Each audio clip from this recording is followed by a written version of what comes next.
Hello guys, welcome back to my channel guys. তোমরা সবাই কেমন আছো আমাকে অবশ্যই জানিও। আমিও দারুণ আছি, ফাটাফাটি আছি। এই সবে জাস্ট উঠলাম, তখন বাজবে 10টা।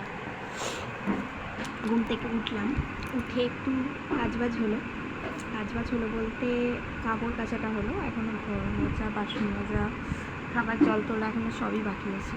এই সোনাবাপ্পা দুধ খাবে বলে আমি শুয়ে আছি। সোনাবাপ্পা দুধ খাচ্ছে, আমি শুয়ে আছি, বসে আছি চুপচাপ। ও শুয়ে শুয়ে দুধ খাচ্ছে, আমি বসে আছি। তাহলে আমি না থাকলেও দুধু খায় না, অর্ধেক খেতে খেতে উঠে যায়। তো তালফুলুরি ঘটনাটা তোমাদের বলা হয়নি, তোমাদের দাদাভাই এখনও খাইনি। তোমার দাদাভাই বলছে যে আমার অম্বল করে যাবে, গ্যাস হয়ে যাবে, আমি খাবো না।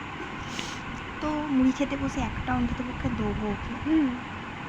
জানি না, চিৎকার করতেই পারে, কেননা ও খেতে চায় না। সব তেলে ভাজা খাওয়ারও একদমই খেতে চায় না, তো আমি জোর করে ওকে খাওয়াই। আজকেও তাই করতে হবে দেখছি, একটা অন্তত খাওয়াতে হবে। দিয়ে তোমাদের দাদাভাই এক্সপিরিয়েন্সটা আমি তোমাদের জানাবো অবশ্যই। আমার তো খেয়ে দারুণ লেগেছে। আমার ননদ তো 14বার ধরে বলছে কাল থেকে, বলছে দারুণ ফাটাফাটি হয়েছে, মানে এত সুন্দরই করেছিস কি বলবো। দেখো সাইজটাও খুব সুন্দর হয়েছে।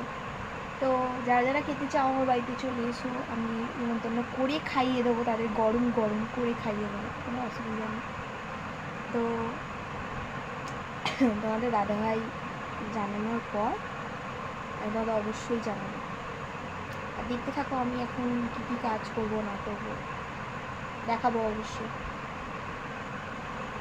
তুমি কিছু বলবে? তোমার কিছু বক্তব্য আছে?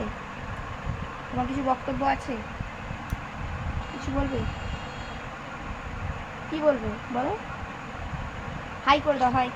হাই, টাটা, বাই বাই সবাইকে, আমার পরে দেখা হচ্ছে।